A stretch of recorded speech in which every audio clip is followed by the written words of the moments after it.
personal development goes all the way back to the beginning when Plato said the unexamined life is not worth living. And it's not a matter of contemplating your navel. It's a matter of actually, it's a matter of having questions, the consideration of which allow you to get an authentic look at yourself. You know, we human beings, we're kind of wired to be admired. We want to look good. We want people to think well of us.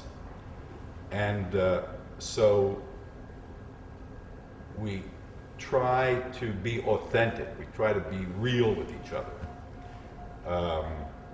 Because one of the things that everybody knows is admired by others is if you're authentic. If you're kind of a phony, you know nobody's going to admire you. So we want to be authentic. The beginning of all authenticity is to be authentic about your inauthenticity. And that's how you start to get an honest view of yourself, is to be authentic about your inauthenticity.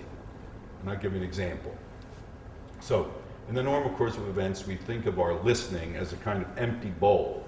So someone says something to me, and there it is in that empty bowl, and I take a look at it, and then I respond.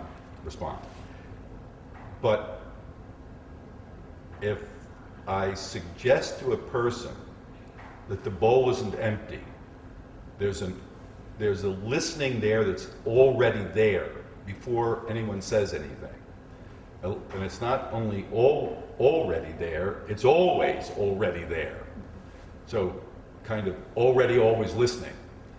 And for example, when I began to be authentic about my own inauthenticity, one of the things I discovered about my listening, my already always listening, was that I already always knew.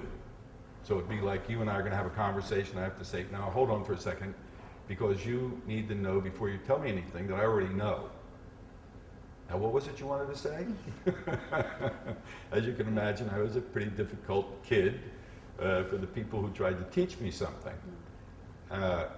And that was the listening that I was. That's actually the listening I am. The difference is that I know about that inauthenticity about myself. And when I can be present to that inauthenticity, I've got a choice about it. I can kind of stop honoring it. I can stop being stuck with it. And I can actually empty my listening so that I can really hear what somebody says to me.